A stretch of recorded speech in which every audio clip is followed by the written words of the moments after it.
Hi friends, welcome to Shivani സൈനിങ്. ഇതെൻ്റെ ഒരു ഹെയർ കെയർ റുട്ടീൻ വീഡിയോ ആണ് ഞാൻ നിങ്ങളുമായിട്ട് ഷെയർ ചെയ്യാൻ പോകുന്നത്. അതായത് ഞാൻ ഫോളോ ചെയ്യുന്ന 7 ഡേയ്സിൽ ഞാൻ ഫോളോ ചെയ്യുന്ന ഒരു ഹെയർ കെയർ റുട്ടീനാണ് ഞാൻ നിങ്ങൾക്ക് ഷെയർ ചെയ്യാൻ പോകുന്നത്. സോ വീഡിയോയിലേക്ക് പോവാം. ആദ്യം virgin coconut oil or herbal oil. ഈ ഹെർബൽ ഓയിൽ എന്നൊക്കെ പറയുമ്പം ഞാൻ കുറേ പച്ചിലകളും അതും ഇതുമൊക്കെ എടുത്തിട്ട് ഉണ്ടാക്കുന്നതല്ല. വീട്ടിലുള്ള കരിവേപ്പില, ഉലുവ, ജീരകം, പിന്നെ ചെറിയുള്ളി, ഇത് ഇത്രയും എണ്ണയിലിട്ട് കാച്ചിയിട്ട് അത് ഒരു ബോട്ടിലിലേക്ക് മാറ്റി വെക്കും. ആ ഓയിലാണ് ഞാൻ ആഴ്ചയിലൊരിക്കൽ, അതായത് സൺഡേ വീട്ടിലിരിക്കുന്ന ദിവസത്തിൽ ഹെയറിൽ നല്ലപോലെ മസാജ് ചെയ്തിട്ട് ഒരു 15 or 20 മിനിറ്റ്സിന് ശേഷം ആ 15 or 20 മിനിറ്റ്സ് മസാജ് ചെയ്യണം. ദെൻ ഒരു അരമണിക്കൂറിന് ശേഷം നമ്മൾ ഹെയർ വാഷ് ചെയ്ത് കളയുക. മൺഡേ ആകുമ്പോഴേക്കും എന്തായാലും നമ്മൾ തലേ ദിവസം ഷാമ്പു യൂസ് ചെയ്യുന്നതുകൊണ്ട് ഹെയർ നല്ല ഫ്രീസി ഹെയർ ആയിട്ടിരിക്കും. സോ അത് അവോയ്ഡ് ചെയ്യാൻ വേണ്ടിയിട്ട് പച്ച വെളിച്ചെണ്ണ ജസ്റ്റ് വിരലിൽ മാത്രം ഇങ്ങനെ പുരട്ടിയിട്ട് സ്കാൽപ്പിൽ മാത്രം ജസ്റ്റ് ചെറിയ ക്വാണ്ടിറ്റി അങ്ങനെ അപ്ലൈ ചെയ്യും. പിന്നെ നെക്സ്റ്റ് ഡേ ഞാൻ ഹെയറിൽ ഓയിലൊന്നും തേക്കത്തില്ല. നമുക്കറിയാം, എല്ലാവരും പുറത്ത് പോകുന്നതാണ്. സോ തലയിലൊക്കെ എണ്ണ വാരി തേച്ചിട്ടൊക്കെ പോകുമ്പം ഭയങ്കര അൺകംഫർട്ടബിൾ ആയിരിക്കും. അതുകൊണ്ട് തേർഡ് ഡേ ഞാൻ വന്നിട്ട് ഒന്നും തന്നെ ഹെയറിൽ അപ്ലൈ ചെയ്യത്തില്ല. സോ നെക്സ്റ്റ് ഡേ ബുധനാഴ്ച എന്താ ചെയ്യാന്ന് വെച്ചാൽ എന്തെങ്കിലും ഒരു ഹെയർ പാക്ക് ഞാൻ ഹെയറിൽ അപ്ലൈ ചെയ്യും. നിങ്ങൾക്ക് ഈ വീഡിയോയിൽ തന്നെ പറഞ്ഞിട്ടുണ്ട്, ഞാൻ അപ്ലൈ ചെയ്യുന്ന ഒരു 3 ഹെയർ പാക്കാണ് നിങ്ങൾക്ക് ഷെയർ ചെയ്യുന്നത്.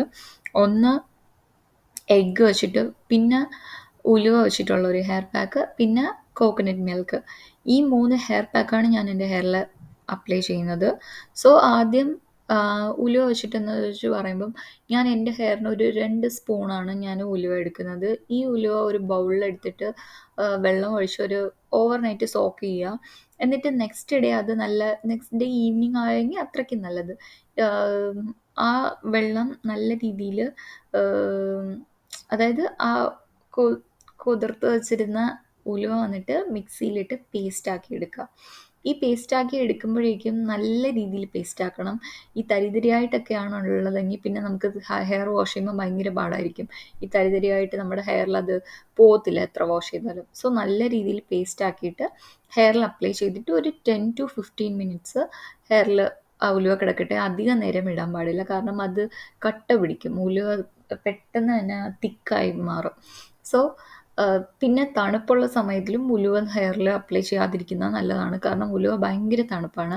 സോ ചിലർക്കൊക്കെ ആണെങ്കിൽ വിൻ്റർ ടൈമിലൊക്കെ തണുപ്പൊക്കെ അത്രയ്ക്കും പറ്റാത്ത ആൾക്കാർ ഉലുവ തണുപ്പ് സമയത്ത് ഹെയറിൽ അപ്ലൈ ചെയ്യരുത്, കാരണം അത് ഭയങ്കര കൂളിംഗ് എഫക്റ്റ് തരും. സോ സമ്മറിൽ ബെസ്റ്റാണ്. So okay. സോ ഇത് പേസ്റ്റ് ആക്കിയിട്ട് ഹെയറിൽ അപ്ലൈ ചെയ്തിട്ട് വാഷ് ചെയ്ത് കളയുക. ഞാൻ അന്നത്തെ ദിവസം ഹെയറിൽ അപ്ലൈ ചെയ്യുമ്പോഴേക്കും നെക്സ്റ്റ് ഡേ ആയിരിക്കും ഷാമ്പു ചെയ്യുന്നത്. അന്നത്തെ ദിവസം തന്നെ ഷാമ്പു ചെയ്യത്തില്ല. സോ ഇതാണ് ഉലുവ യൂസ് ചെയ്തിട്ടുള്ള ഹെയർ പാക്ക്. പിന്നെ എഗ്ഗ് യൂസ് ചെയ്തിട്ടെന്ന് വെച്ചാൽ എഗ്ഗ് ഹോൾ എഗ്ഗായിട്ടും എടുക്കാം, അല്ലാന്നുണ്ടെങ്കിൽ എഗ്ഗ് വൈറ്റ് മാത്രം എടുക്കാം. ചിലർക്ക് ഹോൾ എഗ്ഗായിട്ട് എടുക്കുന്നത് അത്ര ഇഷ്ടപ്പെടത്തില്ല സ്മെല്ല്. സോ എഗ്ഗ് വൈറ്റ് മാത്രം എടുത്ത് അതിൽ കുറച്ച് ഒരു 2-3 സ്പൂൺ കോക്കനട്ട് ഓയിൽ എടുത്ത് നല്ല ബീറ്റ് ചെയ്തതിന് ശേഷം അത് ഹെയറിൽ അപ്ലൈ ചെയ്തിട്ട് അത് കഴിഞ്ഞിട്ട് ഷാമ്പു ഇട്ട് വാഷ് ചെയ്ത് കളയാം. ഇത് സെക്കൻഡ് ഹെയർ പാക്ക്. മൂന്നാമത്തേതെന്ന് പറയുമ്പം കോക്കനട്ട് മിൽക്കാണ്. കോക്കനട്ട് മിൽക്ക് നമ്മൾ ജസ്റ്റ് കോക്കനട്ട് ഗ്രൈൻഡ് ചെയ്ത് ആ ഡയറക്റ്റ് ആയിട്ടുള്ള മിൽക്ക് നമ്മുടെ ഹെയറിൽ അപ്ലൈ ചെയ്യുന്നതിനേക്കാളും അത് ലിക്വിഡ് കൺസിസ്റ്റൻസി ആയിരിക്കുമല്ലോ. അത് അപ്ലൈ ചെയ്യുന്നതിനേക്കാളും അത് ഫ്രിഡ്ജിൽ നമ്മളൊരു ഗ്ലാസ് ബൗളിലെങ്ങാണ്ടും എടുത്ത് മാറ്റിക്കഴിഞ്ഞാൽ നെക്സ്റ്റ് ഡേ അതിൻ്റെ മേളിൽ ഒരു ക്രീം വരും. ആ ക്രീം നമ്മൾ ഹെയറിൽ അപ്ലൈ ചെയ്യുകയാണെന്നുണ്ടെങ്കിൽ നല്ലൊരു മോയ്സ്ചറൈസിങ് എഫക്റ്റ് കിട്ടും. സോ ഇതാണ് മൂന്നാമത്തെ ഹെയർ പാക്ക്. ഈ 3 ഞാൻ ഓൾട്ടർനേറ്റീവ്ലി മാറ്റി ഇത് ഈ വീക്ക് ഉലുവയാണ് യൂസ് ചെയ്യുന്നതെന്നുണ്ടെങ്കിൽ നെക്സ്റ്റ് വീക്ക് കോക്കനട്ട് മിൽക്ക് ആയിരിക്കും, അതിൻ്റെ പിറ്റേ വീക്ക് എഗ്ഗ് ആയിരിക്കും ഞാൻ യൂസ് ചെയ്യുന്നത്. അങ്ങനെ മാറ്റി യൂസ് ചെയ്യും. എനിക്ക് തോന്നുന്നത് ചിലപ്പം മടിയായിരിക്കും, ചിലപ്പം ഈ ചില കാര്യങ്ങളൊക്കെ ചെയ്യാൻ. ഉലുവ ചിലപ്പം ഓ ഓവർനൈറ്റ് സോക്ക് ചെയ്യാൻ ഞാൻ വിട്ടു പോവുകയാണെന്നുണ്ടെങ്കിൽ എളുപ്പത്തിൽ എന്താ ചെയ്യാൻ പറ്റുക, എഗ്ഗ് എടുത്തിട്ട് എഗ്ഗ് മാസ്ക് യൂസ് ചെയ്യുക. കോക്കനട്ട് മിൽക്കും അതുപോലെ തന്നെ. ചിലപ്പം കോക്കനട്ട് മിൽക്ക് എടുത്ത് ഫ്രീസ് ചെയ്യാനൊന്നും വെച്ചില്ല എന്നുണ്ടെങ്കിൽ എഗ്ഗ് യൂസ് ചെയ്യുക. അങ്ങനെ എൻ്റെ കൺവീനിയൻ്റ് അനുസരിച്ച് ഞാൻ മാറ്റിക്കൊണ്ടിരിക്കും. സോ ഇതാണ് എൻ്റെ ഹെയർ പാക്ക് എന്ന് പറയുന്നത് 3. പിന്നെ അല്ലാതെ എക്സ്ട്രാ നമ്മൾ ഹെയർ കെയർ ചെയ്യുന്നു എന്ന് പറയുമ്പോഴേക്കും മെയിനായിട്ട് മൈൽഡ് ആയിട്ടുള്ള ഷാംപൂസ് യൂസ് ചെയ്യണം. ഷാംപൂ എപ്പോഴും ഹെർബൽ ഷാംപൂ ആണെങ്കിൽ അത്രയ്ക്ക് നല്ലത്. ഇപ്പം നമുക്ക് എല്ലാവർക്കും അറിയാം കെമിക്കൽ ഫ്രീ ആയിട്ട് ഒരു ഷാംപൂവും തന്നെ ഇല്ല. സോ കെമിക്കലിൻ്റെ അളവ് കുറവുള്ള ഷാംപൂസ് യൂസ് ചെയ്യുന്നതായിരിക്കും നല്ലത്. എൻ്റെ കാര്യത്തിൽ ഞാൻ നോക്കുകയാണെങ്കിൽ ഞാൻ ധാത്രി ദീദിയുടെ ഷാംപൂ യൂസ് ചെയ്യുന്നത്. അത് ഇച്ചിരി മൈൽഡ് ഷാംപൂ ആണ്. നാച്ചുറലായിട്ടുള്ള ഇൻഗ്രീഡിയൻസ് കുറേ ഉണ്ട്. പിന്നെ അത്യാവശ്യത്തിന് പതയുന്നുമുണ്ട്. ദീദി ഷാമ്പു വന്നിട്ട് ഒരു നല്ല റിസൾട്ടാണ് തരുന്നത്. സോ ഞാൻ യൂസ് ചെയ്യുന്ന ഷാമ്പുവേ പറയുന്നുള്ളൂ. പിന്നെ ഓരോരുത്തർക്കും ഓരോ ഹെർബൽ ഷാമ്പുവോ പേഴ്സണൽ ഫേവറേറ്റോ കാണും. സോ മാക്സിമം മൈൽഡ് ആയിട്ടുള്ള ഷാമ്പൂസ് യൂസ് ചെയ്യുക. പിന്നെ കോമ്പിൻ്റെ കാര്യം, കോമ്പ് എപ്പോഴും നമ്മൾ വുഡൻ കോമ്പാണ് യൂസ് ചെയ്യുന്നതെങ്കിൽ അത്രയ്ക്ക് നല്ലത്. ഇല്ല നമ്മളുടെ കയ്യിൽ വുഡൻ കോമ്പില്ലെങ്കിൽ പല്ല് ഇച്ചിരി അകലമുള്ള കോമ്പില്ലേ, അത് യൂസ് ചെയ്തിട്ടാണ് നമ്മൾ ഹെയർ കോംബ് ചെയ്യുന്നെങ്കിൽ അത്രയ്ക്കും നല്ലത്. സോ എപ്പോഴും പല്ല് അകലമുള്ള കോംബ് വെച്ച് നമ്മൾ തലയിലുള്ള ഉടക്കൊക്കെ എടുക്കുക.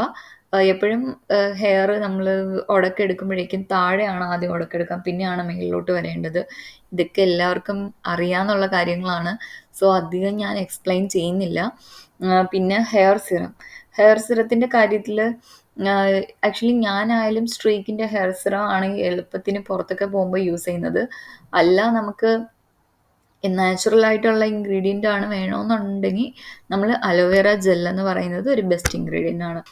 സോ ഇത്രയാണ് ഞാൻ ഫോളോ ചെയ്യുന്ന 7 ഡേയ്സിൽ ഞാൻ ഫോളോ ചെയ്യുന്ന ഹെയർ കെയർ റുട്ടീൻസ്. എനിക്ക് തോന്നുന്നു ഒരിക്കൽ കൂടി റിപ്പീറ്റ് ചെയ്യാം. സൺഡേ ഹെർബൽ ഓയിൽ യൂസ് ചെയ്യും, Monday virgin coconut oil, Tuesday ഒന്നും ഇടത്തില്ല, പിന്നെ വെനസ്ഡേ ഏതെങ്കിലും ഹെയർ പാക്ക്, ഞാൻ പറഞ്ഞ 3 ഹെയർ പാക്കിൽ ഏതെങ്കിലും ഒരെണ്ണം യൂസ് ചെയ്യും. പിന്നെ തേഴ്സ്ഡേ ഞാൻ പറയില്ല, തേഴ്സ്ഡേ ആസ് യൂഷ്വൽ ഞാൻ ഹെയർ പാക്ക് ഇടുന്നതുകൊണ്ട് എന്തായാലും ഷാംപൂ ചെയ്യും. അതുകൊണ്ട് നെക്സ്റ്റ് ഡേ ഞാൻ ഇച്ചിരി വെർജിൻ കോക്കനട്ട് ഓയിൽ യൂസ് ചെയ്യും. Then 6th day no hair oil, പിന്നെ 7th ഡേ ഇച്ചിരി കോക്കനട്ട് ഓയിൽ യൂസ് ചെയ്യും. വീഡിയോ ഇഷ്ടപ്പെട്ടെങ്കിൽ ലൈക്ക് ചെയ്യുക, കമൻറ്റ് ചെയ്യുക, ചാനൽ സബ്സ്ക്രൈബ് ചെയ്യുക. Thank you so much.